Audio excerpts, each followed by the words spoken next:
Problem ఏంటంటే ఈ box auto లోపలికి వెళ్తలేదు. రాయల్ ఎన్ఫీల్డ్ సర్వీస్ సెంటర్కి రావడం, అది పెంట కాకపోవడం అసలు జరగదు. Moment of happiness, the moment of truth, దీన్ని ట్యూబ్లెస్ లెక్క కన్వర్ట్ చేయించండి. అందరికీ నమస్తే, నేను మీ రైడ్ తీసే. మన ఛానల్లో వచ్చే ప్రతి వీడియో చూడడానికి సబ్స్క్రైబ్ చేయండి. నోటిఫికేషన్స్ కోసం బెల్ ఐకాన్ని క్లిక్ చేయండి. బెంగళూరు నుంచి మనం రిటర్న్ రాగానే ది ఫస్ట్ థింగ్ మనం చేపిస్తుంది మన బైక్ది వాష్. మనం రైడ్ చేసి వచ్చిన ప్లేసెస్లో చూడండి బురద అంతా ఎట్లయింది బండి. యాక్చువల్గా సగం వాషింగ్ అయిపోయింది, మొత్తం వాషింగ్ అయిన తర్వాత చూపిస్తా బిఫోర్ ఆఫ్టర్. ఫస్ట్ ఈ చైన్ చూసుకొని, ఈ చైన్ మొత్తం అంతా లూజ్ అయిపోయింది. ఈ వర్షానికి బురదకి చైన్ మొత్తం క్లీన్ చేసి దీన్ని టైట్ కూడా చేయాలి. అండ్ ఈరోజు ఒక మేజర్ అప్డేట్ కూడా కాబోతుంది మన బండి పైన. ఫస్ట్ వాషింగ్ చేపిద్దాం, దాని తర్వాత ఆ మేజర్ అప్డేట్ ఏందని చెప్తాను.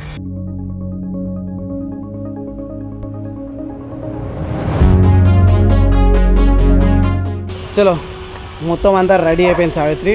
అంటే ఇన్ని కర్ణాటక, కేరళ, ఆంధ్రప్రదేశ్, తెలంగాణ మొత్తం తిరిగి వచ్చిన దుమ్మంతా ఈరోజు సాఫ్ అయిపోయింది.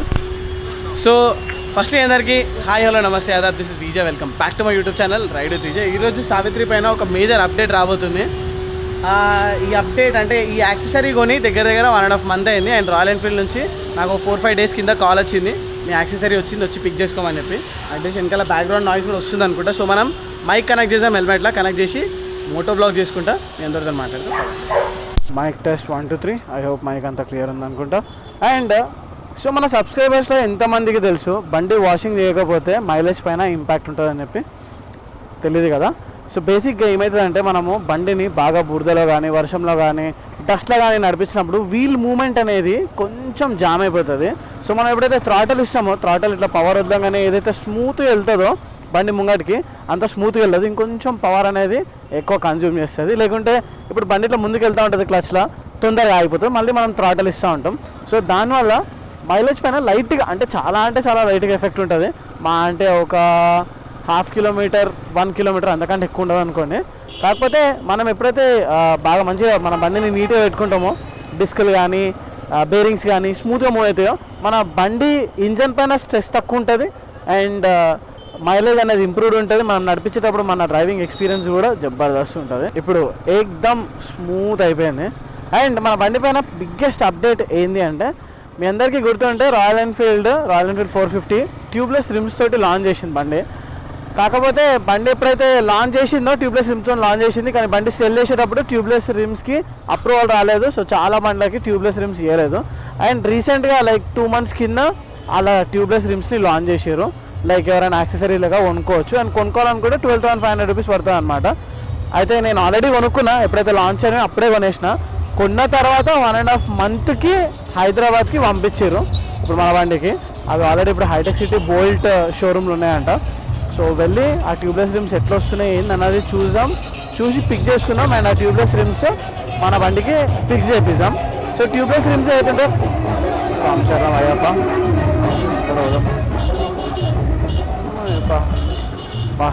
ఏ అయ్యప్ప పాటలన్నీ ట్రాన్స్ లేకుంటే వింటూ ఉంటుంటే పాడబుద్ధి అవుతూ ఉంటుంది. నెక్స్ట్ లెవెల్ ట్రాన్స్, అది మంచి డివైన్ ఫీలింగ్. స్వామి శరణం అయ్యప్ప. సో ఆ ట్యూబ్లెస్ వైడ్ స్పోక్ రిమ్స్ ఏదైతే ఉన్నాయో, అంటే ఆల్రెడీ మన బండికి రిమ్స్ ఏదైతే ఉంటాయో నేను ట్యూబ్లెస్ చేయించిన, కానీ ఆ పర్ఫార్మెన్స్ ఎట్లుంటుంది అన్నది తెలుసుకోవాలని చెప్పింది స్టాక్ ట్యూబ్లెస్ రిమ్స్. యాక్చువల్గా టీఆర్కే ఉన్నప్పటి నుంచి డ్రీమ్ నాకు వైర్డ్ ట్యూబ్లెస్ ఫోక్ రిమ్స్ నా బండి నడిపించాలని చెప్పి. అప్పుడు BMW, ఆఫ్రికా ట్విన్ ఆ బండ్లలోనే అవైలబుల్ ఉన్నాయి. ఇప్పుడు మన బండ్లో కూడా వచ్చేసినాయి. సో ఈ ఆప్షన్ని, ఈ చిన్న డ్రీమ్ని 12,500 పెట్టి పూర్తి చేసుకోవడంలో తప్పలేదు అనిపించింది, అందుకే నేను ఇమీడియట్గా తీసుకున్నా. అండ్ ఇప్పుడు ఈ రిమ్స్ ఏవైతే ఉన్నాయో, ఈ బండివి రిమ్స్, ఇవి కూడా ట్యూబ్లెస్సే. ఒకవేళ హిమాలయన్ 450 ఎవరిదైనా ఉండి అండ్ ఈ రిమ్స్ ట్యూబ్లెస్ రిమ్స్ ఎవరైనా వేసుకోవాలనుకుంటే, అది కూడా గోల్డెన్ రిమ్స్, నా దగ్గరికి మీరు తీసుకోవచ్చు. వీటిని నేను హాఫ్ ప్రైస్లో అమ్మేస్తా. చలో పదండి. ఫస్ట్ అయితే ఇప్పుడు మనం హైటెక్ సిటీ బోల్ట్ షోరూమ్కి వెళ్ళాలి, సర్వీస్ సెంటర్కి వెళ్ళాలి. సర్వీస్ సెంటర్ గోడామో ఉంది, గోడానికి వెళ్ళాలనుకుంటా. అక్కడ నుంచి సర్వీస్ సెంటర్లో ఫిక్స్ చేస్తారు. అదే టైం 1:16 అవుతుంది. 2 o'clock దాకా పోతే వాళ్ళ లంచ్ టైం అయిపోతుంది. Royal Enfield 1 to 2 lunch time ఉంటుంది. ఓకే, వాటర్ కొట్టింది కదా, బ్రేకులు జర్ర హార్డ్ అయినాయి, అంటే ఫ్రీ అయినాయి. వ్యూ వెళ్ళిపోయింది. నేను ఏదైతే రికార్డ్ చేద్దామనుకున్నానో, ఏదైతే మాట్లాడదామనుకున్నానో అది వెళ్ళిపోయింది. అండ్ ఇప్పుడు మైక్ ఆన్ అయింది. మనము చాలాసార్లు, అంటే నేను పర్సనల్గా ఎప్పుడైతే సిటీలో బండి నడిపిస్తుంటారో అనుకుంటారే హైదరాబాద్లో ట్రాఫిక్ మస్తు పెరుగుతుంది, ఏంది ఇంతగానం ట్రాఫిక్ ఉందని చెప్పి అనుకుంటా ఉంటా, హైదరాబాద్ని తిరుగుతూ ఉంటా. కానీ అంటే హైదరాబాద్లో ట్రాఫిక్ని తిడుతూ ఉంటాం. కాకపోతే హైదరాబాద్ ట్రాఫిక్ ఎంత నయం అంటే ఇప్పుడు మనం వేరే సిటీస్తో కంపేర్ చేసుకుంటే లైక్ బెంగళూరు కానీ ముంబై కానీ ఢిల్లీ కానీ మనం జస్ట్ 10 కిలోమీటర్స్ పోవాలంటే ముంబైలో బెంగళూరులో ఢిల్లీలో దగ్గర 2 hours టైం పడుతుంది. కానీ హైదరాబాద్లో మాత్రం 10 కిలోమీటర్స్కి మా అంటే 30 minutes వెళ్ళిపోతాం మనం. అప్పుడప్పుడైతే 20 minutes కూడా వెళ్ళిపోతాం 10 కిలోమీటర్స్కి ట్రాఫిక్ ఏరియాస్లో కూడా. నిన్న నేను శంషాబాద్ నుంచి ఇంటికి 40 కిలోమీటర్స్ నాకు తెలిసి 1 hour లోపలనే వచ్చేసిన, ట్రాఫికే లేకుండా 11 o'clock తర్వాత బేసిక్గా. అండ్ అదే ఆ సిటీస్లో 11 o'clock తర్వాత కూడా ట్రాఫిక్ ఉంటుంది. అండ్ ఈరోజు ఇంత ట్రాఫిక్ ఉంది, కానీ ఈ ట్రాఫిక్ని చూసిన తర్వాత ట్రాఫిక్ అనిపిస్తలేదు నాకు. కొంచెమే ఉంది వెళ్ళిపోవచ్చు అని చెప్పి. ఎందుకంటే ఆడ ట్రాఫిక్ అంటే ఆగినాం అంతే, ఇక మూవ్ కావు, నువ్వు 1-2 గంటలు ఆడనే ఉండాలి. దానికంటే ఈ ట్రాఫిక్ నయం. సో మన సిటీని మనం రెస్పెక్ట్ చేయడం నేర్చుకోవాలి. వేరే సిటీస్ని చూసినప్పుడే మనకు అర్థమవుతుంది. ఐఎమ్ వెరీ ఎక్సైటెడ్ ఫస్ట్ చూడడానికి. అవి వేసిన తర్వాత బండి పర్ఫార్మెన్స్ ఎట్లుంటుందో చూడడానికి నేను ఇంకా ఎక్సైటెడ్గా ఉన్నా. వీటన్నిటికంటే ఇంపార్టెంట్ ఏం చెప్పాలా అంటే ఇన్ని మనం మాడిఫికేషన్ చేసినాం కానీ మన బండి ఇంజన్ ఇంకా అట్లనే ఉంది. జస్ట్ ఇంజన్ ప్రాబ్లమ్ సార్ట్ అయిపోతే నా బండి పర్ఫెక్ట్ అయిపోతుంది. అండ్ ఈ బండి కొత్త బండి, పాత బండి కూడా కాదు. అండ్ 18,000 kilometers కూడా తిరిగేసింది. చలో పోయి చూసాం పదండి. ఈ ట్రాఫిక్లోకి వెళ్ళి అట్లా పోయి సర్వీస్ సెంటర్కి పోతే ఆ రిమ్స్ ఎట్లున్నాయన్నా తెలుస్తుంది. రాయల్ ఎన్ఫీల్డ్ది గోడౌన్ సర్వీస్ సెంటర్ ఏడుందో తెలియదు కానీ భయ్యా ఏడుందయ్యా రైట్ సైడా? నిన్ను చూసి అర్థమైంది ఈడు ఉందని చెప్పి, నీ టీషర్ట్ని చూసి నేను దెవలాడుతున్నాడు ఈడుందని చెప్పి. సడన్గా ఒక అబ్బాయి టీషర్ట్ వేసుకొని లోపలికి పోతున్నాడు. సరే ఓహో ఈడుందా, గల్లీలు ఉంది. అండ్ ఈ TPMS ఈ డివైస్ కూడా ఇంతకుముందు చూసిరో చూడలేరు. 27 ఉండే ముంగట టైర్లో, ఇప్పుడు 30 చూపిస్తుంది. 37 ఉండే వెనకాల టైర్లో 39.1 చూపిస్తుంది. ఓకే చలో ఇంత లోపల ఉందా రాయల్ ఎన్ఫీల్డ్ సర్వీస్ సెంటర్. ఇంతకుముందు మీరు చూసింది అది సర్వీస్ సెంటర్. అండ్ ఇక్కడ వెనకాల వీళ్ళది గోడౌన్ ఉంది. అండ్ ఈ గోడౌన్లో మన రిమ్స్ ఉన్నాయి, తీసుకొస్తున్నాడు. కాకపోతే ఇక్కడ ఇన్స్టలేషన్ అయిపోతే ఇంకా ఈజీగా ఉంటుంది మనకి. కానీ అది రేపు మండే వస్తారా? మండేనా అంటే ఇప్పుడు సాటర్డే కదా సార్, ఫుల్ వెహికల్స్ అన్ని తీసేసుకున్నారంట. అంటే యాక్చువల్గా ప్రాబ్లం ఏంటంటే నేను ర్యాప్ చేపిస్తున్నాను నా బైక్కి, దాన్ని క్లియర్ కోట్ చేపించడానికి ఇవ్వాలి, లేకుంటే ర్యాప్ అంతా వెళ్ళిపోతుంది. అందుకే ఎందుకంటే సాటర్డే కదా, వెహికల్స్ మార్నింగే తీసేసుకుంటారు కదా సర్వీస్కి. మన రిమ్స్ జస్ట్ కొంచెం సేపట్లో అయిపోతాయి కదా, 1 hourలో అయిపోతుంది. మొత్తం అవన్నీ డిస్క్ అవన్నీ తీయాలి, అవన్నీ మార్చాలి, 1-2 hours టైం పడుతుంది అంతే. ఒకసారి చూడండి కదా, అంటే ఆల్రెడీ రాయల్ ఎన్ఫీల్డ్ సర్వీస్ సెంటర్కి రావడం అది పెంట కాకపోవడం అసలు జరగదు. అయితే యాక్చువల్గా వీళ్ళు పొద్దున నాకు చెప్పినప్పుడే చెప్పాల్సింది, సార్ మండే రోజు రండి ఇన్స్టాల్ చేస్తామని చెప్పి. అండ్ ఇప్పుడు ఇక్కడికి వచ్చిన తర్వాత ఇన్స్టలేషన్ పాసిబుల్ కాదు, మండే దాకా వెయిట్ చేయండి అని చెప్పన్నారు. అండ్ మనం ఇప్పుడు ర్యాప్ చేపించినాం కదా, ర్యాప్కి నేను క్లియర్ కోట్ చేయాలి ఇమీడియట్గా, ఎందుకంటే ర్యాప్ కొన్ని ప్లేస్ల నుంచి బయటకు వస్తుంది. సో అందుకే నేను ఏం చేసిన అంటే ఇక్కడ దగ్గరలో బియాండ్ కార్స్ ఎక్కడైతే మనం PPF చేయించినామో అక్కడ అరవింద్తో మాట్లాడినా. అరవింద్ వచ్చేసి అన్న క్లియర్ కోట్ క్యూడ్ ఇచ్చేసి ఇక్కడనే రిమ్స్ కూడా మనం స్వాప్ చేసేద్దాం అన్నాడు. సో ఇప్పుడు రిమ్స్ తీసుకెళ్ళడం కష్టం కదా, బేసిక్ ఇప్పుడు రిమ్స్ తీసుకెళ్ళాలంటే మన దగ్గర 2-wheeler ఉంది, దీని మీద రిమ్స్ తీసుకెళ్ళలేం. సో అందుకే ఇప్పుడే ఒకటి ర్యాపిడోలో ఆటో బుక్ చేసిన. ఇది ఆటో రాగానే రిమ్స్ అండ్ లేజం. అండ్ ఇక్కడ నుంచి బియాండ్ కార్స్కి వెళ్ళి అక్కడ మన సావిత్రి రిమ్స్ స్వాప్ చేసాం. ఆటో కోసం వెయిటింగ్. నేను నార్మల్గా చిన్న బాక్స్ అనుకున్నా కానీ ఇట్స్ బిగ్ బాక్స్. నాకు తెలిసి రెండు రిమ్స్ ఒకటే బాక్స్ ఉంటుంది भैया. ये बॉक्स थोड़ा वहाँ पे उसमें डाला, उसको बुलाइए ना, वो ऑटो वाला नहीं आएगा, वो पोर्टर नहीं है, उनको बोलो ना ब्रो. प्रदीप ब्रो కొంచెం దీన్ని దాని లోపల పెట్టిపి కదా, ఆటోలో పెట్టిపి కదా. हम दोनों लेके चले क्या, होगा क्या हम दोनों से? एक सेकंड ऐसे उठाओ, नहीं होगा, हैंडल नहीं है. ऐसा कुछ हैंडल होता तो आप ट्राई करो, पकड़ो तो दोनों पकड़ेंगे तो ऐसे ऐसे नीचे हाथ लगे नीचे. సో ఇక దీన్ని ఆటోలో పెడదాం మనము. ఆ అబ్బాయి రావడానికి టైం పడుతుంది, ర్యాపిడో అబ్బాయి వెయిట్ చేస్తున్నారు. Let's keep it.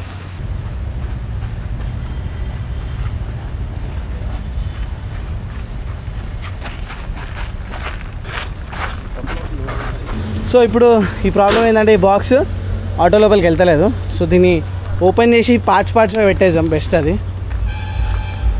And actually ఈ బాక్స్లో ఏమొచ్చింది అన్నది కూడా మీ అందరికీ డీటెయిల్గా చూపెట్టాలి నేను ఒక రీల్లా కూడా. అసలు వాళ్ళ క్లారిటీ లేదు కదా అసలు ట్యూబ్లెస్ రిమ్స్లో ఏమేమి వస్తున్నాయి ఏం సంగతి అన్నది.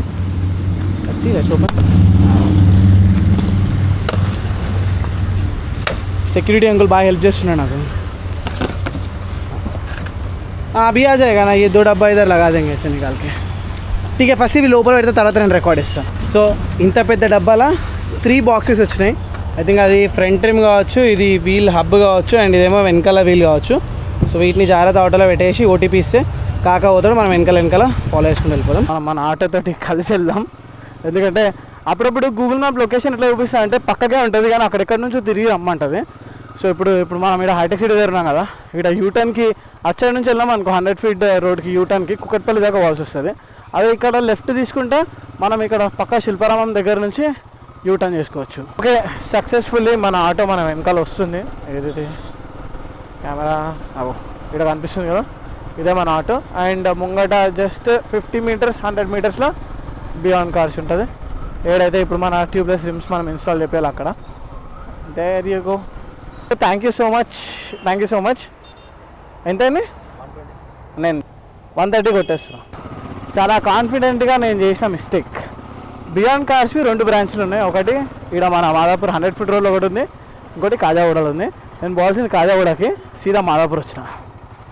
Shit happens at times. Aravind, నేను వెరీ కాన్ఫిడెన్స్గా మాదాపూర్ బ్రాంచ్కి వెళ్ళిపోయినా. వచ్చేసినాయి. రిటర్న్ బండి ఇటు తీసుకున్నా. బండి మంచి తీసుకొచ్చినావు. నేను ఏమంటా అంటే షార్ట్ కట్లోకి వెళ్ళి బాగా తీసుకొచ్చినావు అని చెప్తున్నా. ఆడ మాదాపూర్ కాడ ఈజీ అయిపోయింది, లేకుండా మస్తు కష్టమయ్యేది. చలో థ్యాంక్స్ బ్రో. సరేనా, తీసుకో. Ride with Vijay. Moment of happiness, the moment of truth. Tyres ఉన్నాయా లేకుంటే ఓన్లీ రిమ్సా? టైర్ తోట రిమ్ తోట? What you guys say? Only rim है ना उसके अंदर? Only rim, there is no tyre.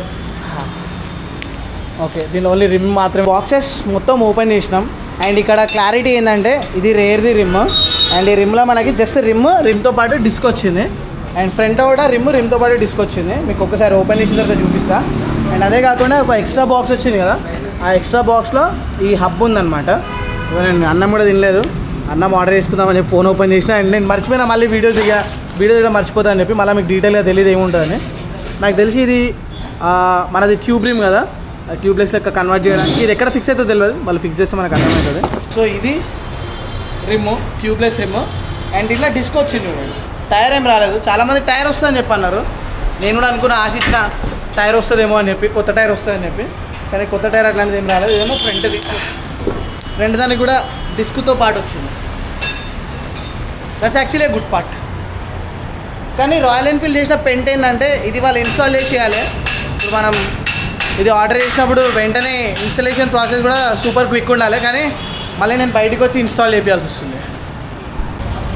మనోడు చెక్ చేస్తున్నట్టున్నాను ఎట్లా ఏం ఫిట్ అవుతుందని చెప్పి.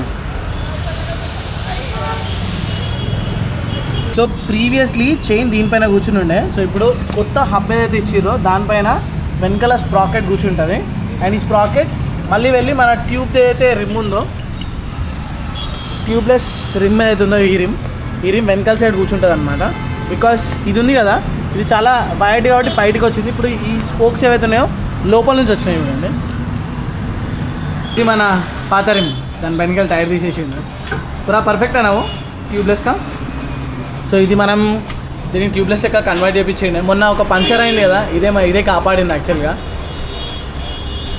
రియలీ గ్రేట్ జాబ్ టు, అంటే really great thanks to way to speed. వాళ్ళనే ఇది ట్యూబ్లెస్ లెక్క కన్వర్ట్ చేయగలిగినాం. అండ్ స్టిల్ ఒకవేళ ఎవరికైనా కావాలనుకుంటే రిమ్ ఇట్స్ హియర్, మీరు తీసుకోవచ్చు ఆ ట్యూబ్లెస్ రిమ్ని. సో ఇది మన కొత్త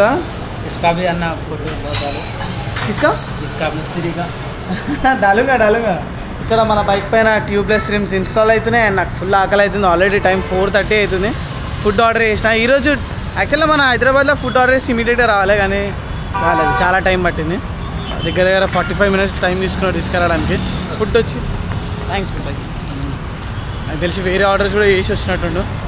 ఫైనల్ అయితే ఫుడ్ ఈస్ హియర్, తిందాం పదండి. ఇదిగో ఇది మన కొత్త ట్యూబ్లెస్ వైడ్ రిమ్స్.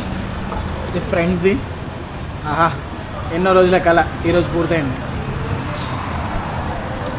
రైడ్ చేసి కూడా చెక్ చేసాం స్టెబిలిటీ అనేది ఎలా ఉంది, హ్యాండ్లింగ్ అనేది ఎట్లుంది అనేది చూసాం. సో ఫైనలీ మన బండికి కూడా ట్యూబ్లెస్ రిమ్స్ ఫిక్స్ అయిపోయినాయి, ఫ్రంట్ అండ్ బ్యాక్. సో ఈ ట్యూబ్లెస్ రిమ్స్ ఎట్లా ఏమొచ్చింది అన్నది మీకు క్లియర్గా అర్థమైపోయింది కదా. టైర్స్ ఏం రావు, ఓన్లీ ట్యూబ్లెస్ రిమ్స్ మాత్రమే వస్తాయి. కాకపోతే అడ్వాంటేజ్ ఏంటంటే కొత్త డిస్క్ ప్లేట్ వచ్చింది ఫ్రంట్లో కూడా బ్యాక్లో కూడా. నాకు అది బాగా అనిపించింది. ఆల్రెడీ 18,000 కిలోమీటర్స్ జరిగింది. సో మీరు కూడా అంటే నేను ఇప్పుడు పర్ఫార్మెన్స్ ఎట్లుందన్నో చెప్తా, కానీ పర్ఫార్మెన్స్ గురించి చెప్పాలంటే మనం ఇప్పుడు ఇక్కడ షార్ట్ రైడ్ చేస్తే అర్థం కాదు, కొంచెం లాంగ్ రైడ్ చేస్తేనే అర్థమవుతుంది. సో జస్ట్ అయితే అసలు రైడింగ్ ఎక్స్పీరియన్స్ ఎట్లుందో చూద్దాము, చూసి చెప్తా మీకు. అండ్ ఇది నా ఫైనల్ కాదు, ఎందుకంటే ఇది ఇంకా చాలా నడిపిస్తే మనకు అర్థమవుతుంది. సో కొంచెం ముందుదాకా వెళ్ళేసి చూసాం అసలు హ్యాండింగ్ అనేది ఎట్లుందని అర్థమవుతుంది. బికాజ్ నా పాత ఏదైతే ట్యూబ్లెస్ రిమ్స్ ఉన్నాయి కదా అవి చాలా లైట్ వెయిట్ అనమాట. ఓకే, హానెస్ట్గా చెప్పాలంటే పెద్ద డిఫరెన్స్ అయితే ఏం లేదు నా పాత దానికి కొత్త దానికి.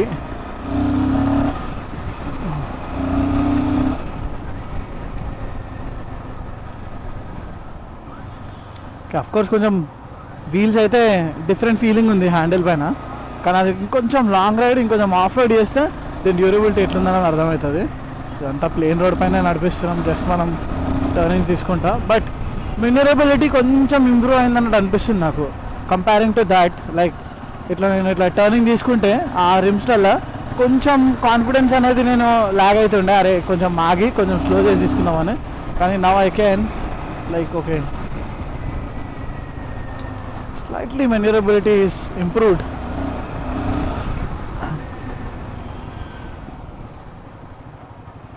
ఓకే, డిస్పాచ్ ఏమంటారు, రెండు ఫ్రంట్ది ఇంకా రేర్ది రెండు కూడా డిస్క్ ప్లేట్స్ కొత్తాయి కదా, బ్రేక్స్ అంతా రెస్పాన్సివ్గా లేవు నా పాత దానిపైన ఉన్నట్టు. పాత దానిపైన అటాచ్ అయిపోయి ఉన్నాయి కదా.